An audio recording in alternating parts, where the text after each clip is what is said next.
Welcome dear students. आज हम NCERT का एक बहुत ही इंपॉर्टेंट क्वेश्चन डिस्कस कर रहे हैं। पिछले लेक्चर्स में ये रह गया है, इसलिए मैं आज एक ये स्पेशल लेक्चर के थ्रू आपको विद्युत क्षेत्र की तीव्रता का एक क्वेश्चन और पहुंचा रहा हूं। प्लीज इसको अच्छे से पढ़ लीजिएगा। कॉपी पेन अपना साथ में रख के, क्या बोले, कॉपी पेन साथ में रख के और इसको नोट करना है पूरा, एक एक बात। ठीक, विद्युत क्षेत्र की तीव्रता आपने पढ़ी थी, बिंदु आवेश के कारण विद्युत क्षेत्र की तीव्रता पढ़ी थी। हमने पढ़ी थी वैद्युत द्विध्रुव के कारण विद्युत क्षेत्र की तीव्रता, अक्षीय स्थिति में पढ़ी थी, निरक्षीय स्थिति में पढ़ी थी, सामान्य स्थिति में। हाँ, एक और क्वेश्चन इसका भी है, वो भी पढ़ा दूंगा। सामान्य स्थिति में भी पढ़नी है, ठीक है।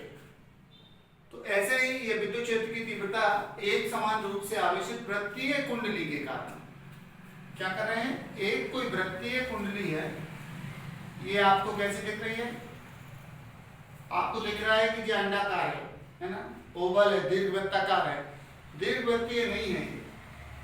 इसको हमने ऐसे रखा है, परपेंडिकुलर रखी है, ये खड़ी रखी है इसके बोर्ड पे, कैसे चूड़ी जैसे इसके अपन बोर्ड के अंदर घुसा दें ऐसे, ठीक है। ये एक समान रूप से आवेशित है। एक समान रूप से आवेशित मतलब जैसा जैसा पतली सब्जी में जैसे अपन नमक मिला देते हैं ना, पूरे में एक जैसा फैल जाता है, इस तरह से ये एक समान रूप से आवेशित कोई कुंडली है, ठीक। इस कुंडली की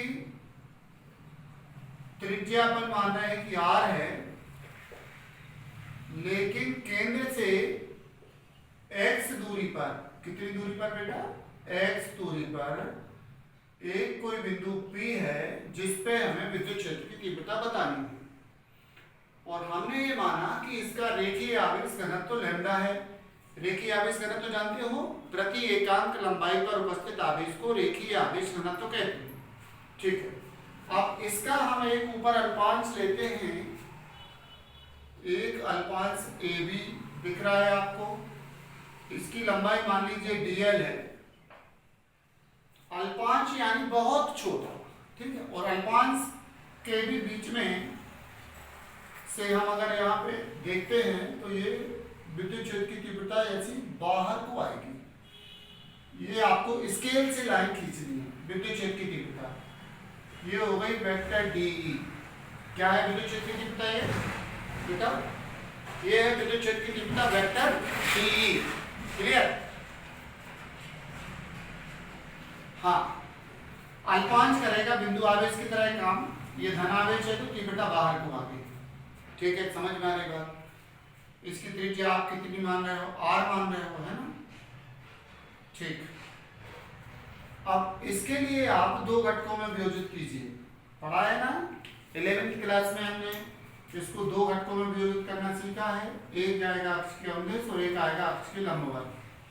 इधर अगर हम कोण थीटा ले लेते हैं बेटा, तो ये कोण थीटा होगा कि नहीं होगा, होगा ना, ऊंचाई मुक्त के कारण थीटा। तो ये DE है, ये हो गया कोण DE cos थीटा, ये कोण है DE cos थीटा, ये घटक है DE cos थीटा, कोण नहीं सॉरी, और नीचे आया DE sin थीटा। कोई समस्या नहीं है इतने में। अब जैसा हमने नीले कलर से एक अल्पांश ऊपर लिया है, ऐसे ही नीले कलर से एक व्यासाभिमुखी अल्पांश ले रहे हैं। व्यासाभिमुखी मतलब आमने सामने, वृत्त बना लो, वृत्त के आमने सामने हो तो वो व्यासाभिमुखी कहलाएगा, केंद्र से जाने वाली जीवा, ठीक। तो ये हो गया व्यासाभिमुखी अल्पांश AB, जिसकी लेंथ भी dl है, ये भी dl लंबाई का है, यानी बिल्कुल इसी के जैसा अल्पांश है, जैसा ऊपर है वैसा नीचे है।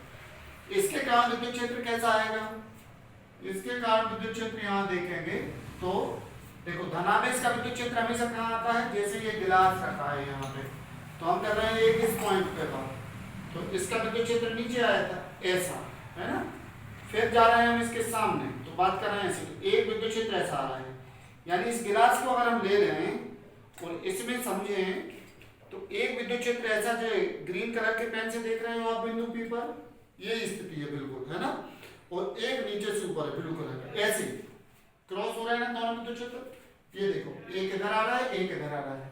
अब ऊपर वाले के हम फिर से दो घटक करते हैं, इसके दो घटक करते हैं, वेक्टर डी ई डैश हो गया एक, तो एक घटक आएगा ऊपर डी डैश, ये थीटा, तो ये भी थीटा रहेगा, और फिर यहाँ पे एंगल थीटा होगा, तो ये होगा D E dash sine theta, और यहाँ आएगा D E dash cos theta. तो हमें समझ में आ रहा है? आ रहा है ना? अरे इतना अच्छा समझाएं कि समझ में नहीं आएगा, ऐसा हो सकता है समझ में ना आए, कभी हुआ आज तक ऐसा कि समझ में नहीं आया? समझ में आता है ना? भले सवाल IIT का है, समझ में वैसे ही आएगा जैसे आपको 2 + 2 4 समझ में आते हैं, इतने ही अच्छे से समझ में आएगा, ध्यान से समझते रहिए। हाँ, तो अब कहीं पे अगर आप मान लीजिए किसी पॉइंट पे दो बल ऐसे लगाओ, एक वेक्टर डी है और एक वेक्टर डी डैश है, ये तो ये कहाँ को बीच में को जाएगा कि नहीं जाएगा? अरे जी हमारे गांव के बच्चों को समझ में आ जाएगा, बिना पढ़े लिखे रोड पे हाथ ठेला चला रहे जो लोग, उनको समझ में आ जाएगा कि इसको दो तरफ खींचो तो इधर को जाएगा जी बीच में, ठीक है? तो बिल्कुल ऐसे यहाँ होने वाला है, अभी हम बता रहे हैं आपको, ठीक? हाँ, ये विद्युत क्षेत्र आने वाला है इधर को, चलिए देखते हैं। हाँ, क्या बोलेंगे? स्पष्टतः अल्पांश AB के कारण, अल्पांश AB के कारण बिंदु P पर तीव्रता, यानी विद्युत क्षेत्र की तीव्रता DE कितनी आएगी? 1/4πε0 आवेश बटे दूरी का वर्ग, दूरी कितनी? bp², bp²। चित्र में एक चीज दिख रही है आपको? OB ले लो या यहाँ पे एक पॉइंट बीच का ले लो कोई, तो ये है त्रिज्या R है, OP कितना है? X है, X दूरी पे गए ना, और BP कितना होगा? BP बताओ, पाइथागोरस प्रमेय लगा दो इसमें, तो क्या आएगा? आधार का वर्ग धन लंब का वर्ग बराबर कर्ण का वर्ग, ठीक? तो BP आएगा वास्तव में R² + X² का वर्गमूल। यहाँ तक कोई दिक्कत नहीं है, परंतु राजा बेटा जो DQ है अल्पांश है, ये कितना आएगा? अल्प आवेश कितना आएगा? इस पे आवेश, एकांक लंबाई पर आवेश है लैम्डा, तो DL लंबाई पे कितना आएगा? DL, जहां लैम्डा कितना है? जहां लैम्डा बता सकते हो कितना है? एकांक लंबाई पर आवेश, हमने पूरा आवेश दिया है इसको Q, किसको? पूरी रिंग को, पूरे वृत्तीय वलय को हमने Q आवेश दिया है, और ये पूरी परिधि पे फैल गया है, तो एकांक लंबाई पर कितना कहलाया? Q/2πr। इसमें कोई दिक्कत नहीं है। अरे है क्या? दिक्कत होती नहीं है अपनी क्लास में, है ना? ये तो खास बात है, इसलिए तो इतने ज्यादा बच्चे देख रहे हैं, पढ़ के ऑफिसर बनते हैं, बड़े बड़े इंजीनियर डॉक्टर बनते हैं, है ना? ऑफलाइन में पढ़ के बन गया, ऑनलाइन में पढ़ के और ज्यादा बनेंगे। ओके, चलिए। हाँ, तो DQ इधर आ गया और BP का मान ये है, ये अगर हम दोनों भर देते हैं तो ये कहाँ कितना आएगा बताइए आप? 1/4πε0 लैम्डा DL बटे क्या आएगा? BP² यानी इसका स्क्वायर, इसका मतलब है कि ये क्या वर्गमूल कट जाएगा, तो क्या आएगा? R² + X²। ये समीकरण नंबर 1। और ये किस दिशा में आया? दिशा बताएंगे आप, किस दिशा में आएगा? ये आया दिशा B से P की तरफ, यानी इसको बोलेंगे वेक्टर BP के अनुदेश। कहाँ आया ये बेटा? ये आया वेक्टर BP के अनुदेश। ओके, अब इसी प्रकार क्या है? इसी प्रकार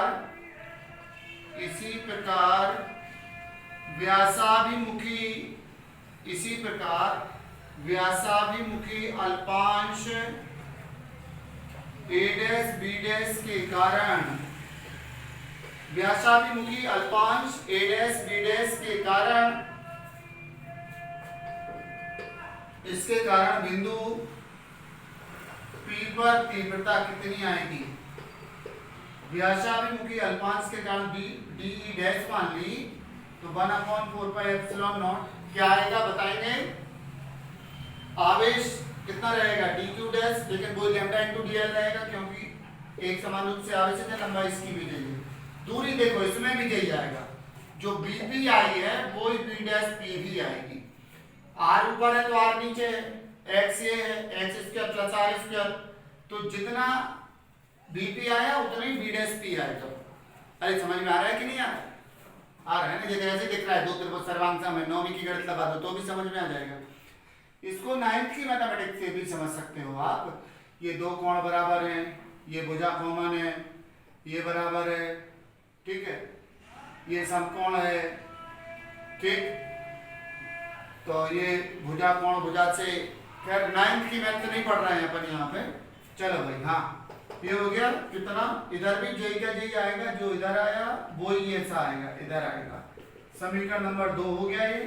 बस फर्क क्या है, ये है पी डैश पी के अनुदेश, इसकी दिशा कहाँ को आ रही है, वेक्टर बी डैश पी के अनुदेश दिशा इधर को आ रही है। अब इसके बाद थोड़ी सी भाषा लिखेंगे, मैं बोल रहा हूं लिखो आप लोग, वैसे ही लिखो जैसे आप क्लास में समझते हो।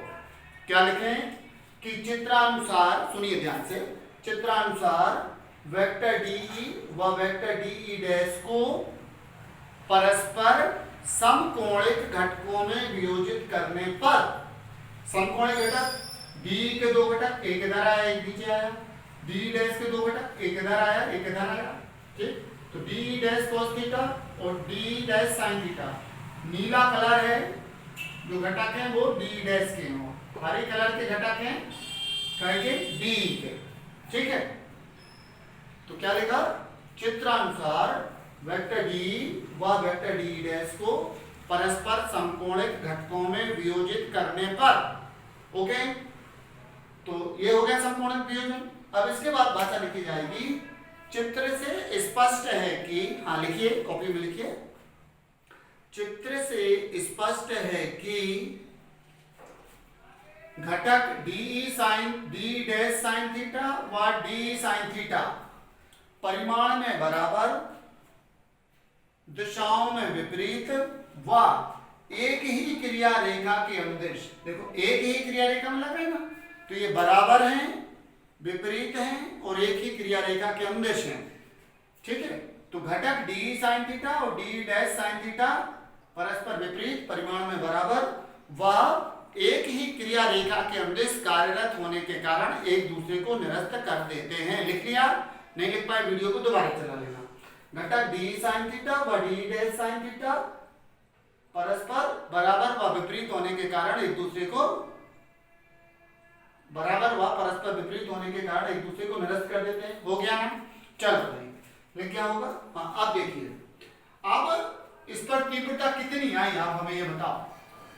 स्पष्टतः कुंडली के कारण, स्पष्टता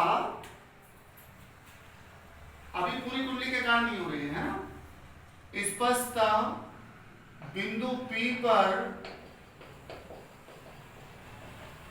परिणामी तीव्रता केवल क्षैतिज घटकों, कौन कौन से, डी cos थीटा व डी डैश साइन थीटा के कारण आती है। इसलिए बिंदु बी पर जो कुल तीव्रता है ये दोनों एक ही दिशा में, तो ये जुड़ जाएंगे। अतः P पर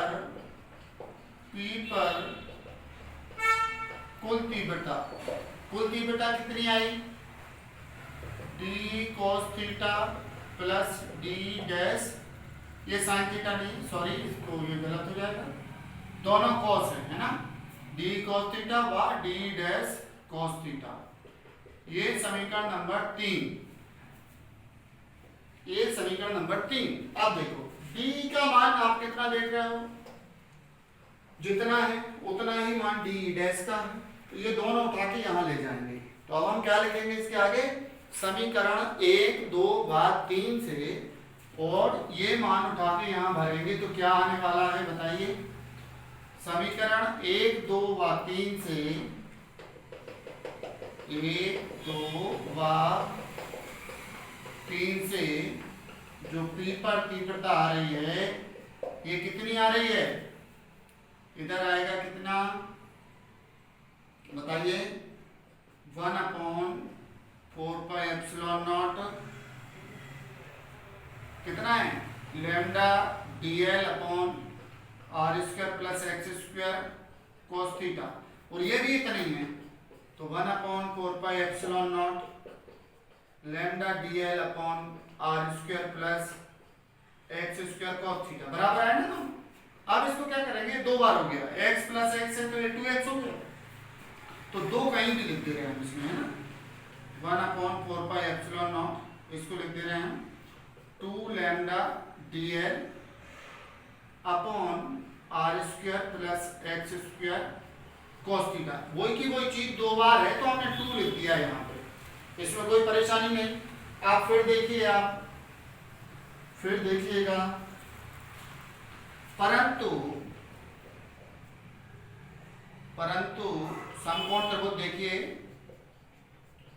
समकोण त्रिभुज इधर वाला ले लो चाहे नीचे वाला ले लो, ठीक है, POB में, ये B आपको इधर दिख रहा है, इसको यहीं कंसीडर कर सकते हैं, POB में समकोण त्रिभुज POB में इसमें क्या आएगा, cos थीटा बराबर होगा आधार बटे कर्ण, आधार कौन सी भुजा है OP, कर्ण कौन सी है BP, यानी x बटे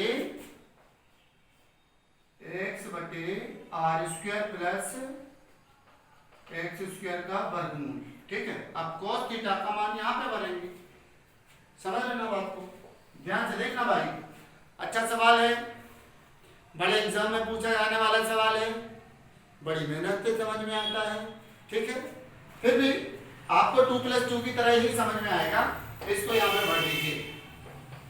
तो P पर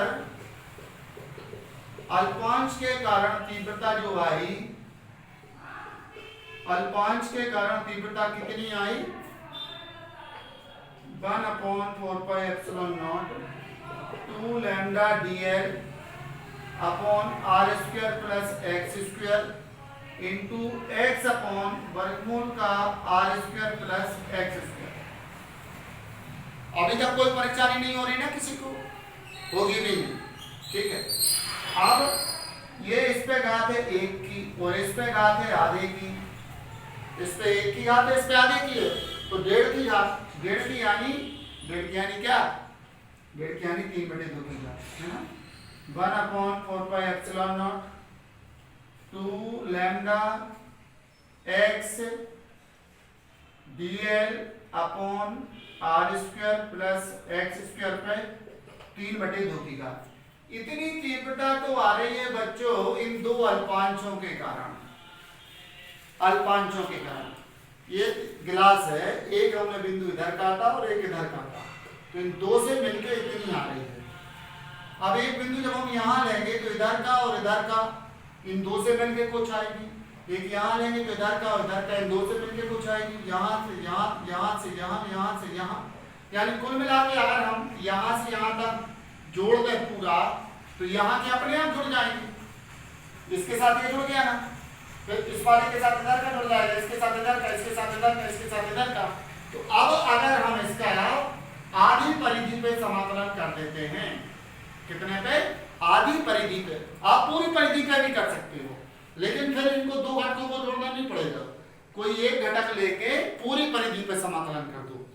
क्या बोले, कोई एक घटक लेके हम पूरी परिधि पे समाकलन कर देंगे, अभी हमने दो घटक लिए हैं इसलिए आधी परिधि पे समाकलन करेंगे। तो बस बेटा हो गया, बहुत मेहनत की आज आप लोगों ने। अतः बिंदु P पर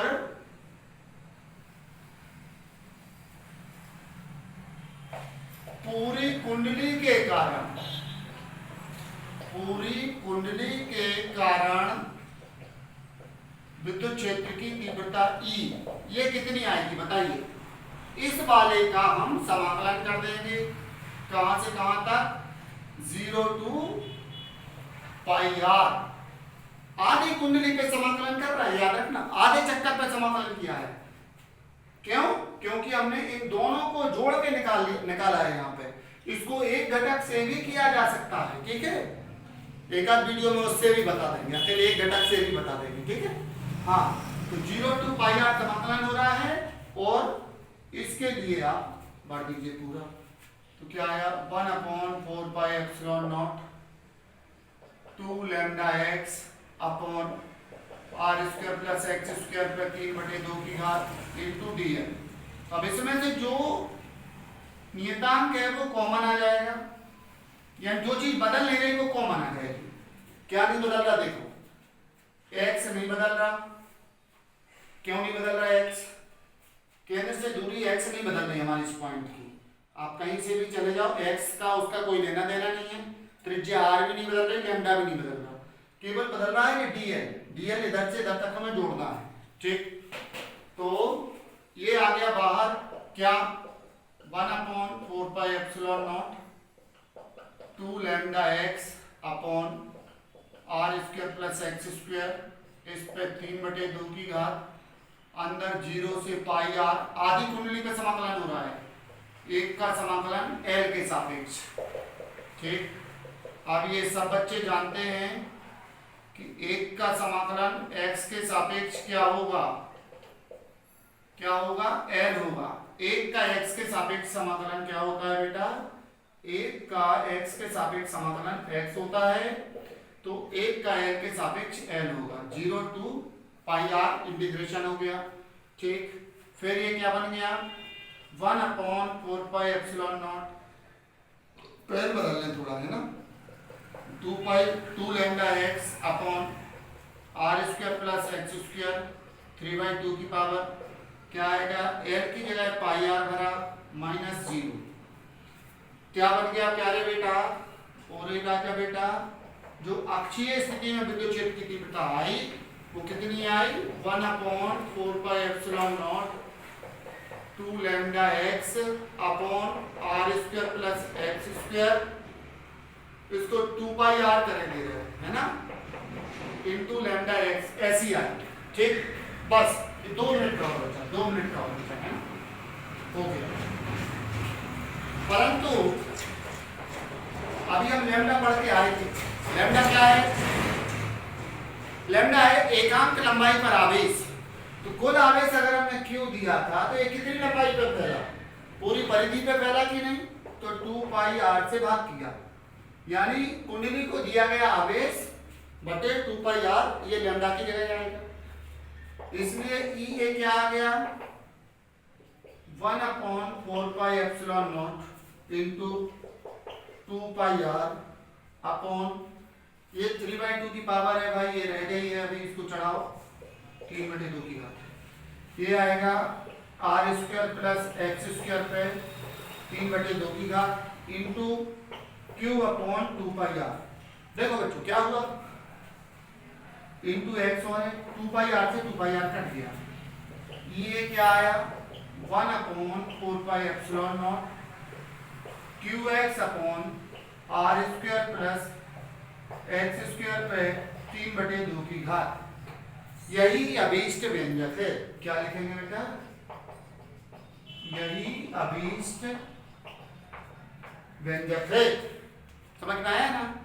तो पूरा वीडियो को 2-2 बार चला के देख के कॉपी में लिख लो, एक बार बिना देखे करके बोल लिख के देख लो, और बस फिर क्या हो गया, मजा आ गया, ठीक। हाँ, अब इसका स्पेशल केस और देख लेते हैं, है ना, स्पेशल केस देख लो इसका, क्या है भाई स्पेशल केस, स्पेशल केसेस। हाँ, नंबर 1, यदि x बराबर 0 माने केंद्र पर आ जाओ, आप कहां पे आ जाओ, केंद्र पर, अर्थात कहां पर आ रहे हैं हम, केंद्र पर, तो ये कितना हो जाएगा, केंद्र पर आ जाओगे तो इंटू 0, नीचे कुछ भी बना रहे 0, यानी एक समान रूप से आवेशित किसी वृत्तीय वलय के केंद्र पर विद्युत क्षेत्र की परिणामी तीव्रता 0 होती है। कहां से पता चल गया हमें, इस फॉर्मूले से पता चल गया, हमें वैसे भी पता चल जाएगा। देखो जो वलय है केंद्र पर रहोगे जब, तो जितना ऊपर से तीव्रता आएगी उतनी नीचे से आएगी, कट जाएगी, जितना इधर से आएगी इधर से, तो पूरी तीव्रताएं एक तरफ से जो आएंगी दूसरी तरफ की तीव्रताएं उनको काट देंगी, ठीक है, समझ में आ रहा है। तो केंद्र पर तीव्रता 0 होती है। ठीक, दूसरा स्पेशल केस है कि यदि क्या हो, जो x है ये दूरी त्रिज्या से बहुत बड़ी हो, यानी x स्क्वायर बहुत बड़ा हो, x स्क्वायर बहुत बड़ा हो r स्क्वायर से, तो हम क्या करेंगे, r स्क्वायर को नगण्य मानने पर r स्क्वायर को हम छोड़ ही देंगे। इसलिए अक्षीय स्थिति में तीव्रता कितनी आएगी बताओगे, 1/4πε0 qx अपॉन r स्क्वायर छोड़ दिया तो x स्क्वायर पे 3/2 की घात, क्या आएगा, x स्क्वायर पे 3/2 की घात, r स्क्वायर तो छोड़ दिया हमने, नगण्य मान दिया। अब ये करोगे तो 2 कट जाएगा, क्या बचा, 1/4πε0 qx अपॉन x क्यूब, और इसमें से भी क्या कट गया, x कट गया, तो क्या आया, आवेश बटे दूरी का वर्ग। और ऐसी तो तीव्रता आती है बिंदु आवेश के कारण। मतलब अगर विचाराधीन बिंदु वृत्तीय कुंडली के केंद्र से बहुत अधिक दूरी पर स्थित हो तो उसके कारण विद्युत क्षेत्र की कुल तीव्रता ठीक बिंदु आवेश के कारण प्राप्त तीव्रता के बराबर ही होती है, अर्थात ये बिंदु आवेश की भांति व्यवहार करता है। क्या बोले, क्या बोले, अगर विचाराधीन बिंदु वृत्तीय कुंडली के केंद्र से बहुत अधिक दूरी पर हो, यानी वो दूरी त्रिज्या की तुलना में बहुत ज्यादा हो, तो वृत्तीय कुंडली बिंदु आवेश की तरह व्यवहार करती है, वैसी तीव्रता आती जैसी बिंदु आवेश की आ रही है। तो ये इसकी दिशा कहां को आ रही है, धनावेश है तो अक्ष के उन्नत, जैसे इधर है तो आपकी तरफ आ रही है, ऐसी है तो बाहर को जा रही है, और ऋणावेश होता तो अंदर को आ जाती है। तो आज हमने क्या पढ़ा, एक समान रूप से आवेशित वृत्तीय वलय के कारण जो विद्युत क्षेत्र की तीव्रता अक्ष पर, ठीक है, समझ में आया है। चलो भाई, तो ये स्पेशल लेक्चर मुझे उम्मीद है आपको बहुत पसंद आएगा। पूरा देखने के बाद वीडियो पे यूट्यूब पे कमेंट लिख दीजिए, 2 लाइनें तारीफ की लिख दीजिए, हम खुश हो जाएंगे। अगला वीडियो और अच्छा बनाएंगे, IIT के सवाल लेकर आएंगे। ठीक, प्लीज सब्सक्राइब जरूर करो, दोस्तों को जरूर बताओ। जल्दी से यूट्यूब पे हमारी पॉपुलैरिटी बढ़ जानी चाहिए। अरे इतना पसीना डाल डाल के पढ़ा रहे हैं, इतना तो फर्ज बनता ही आपका कि नहीं बनता है, 4 लोगों को बता दो। ओके बच्चों, थैंक यू वेरी मच, मिलते हैं फिर अगली क्लास में।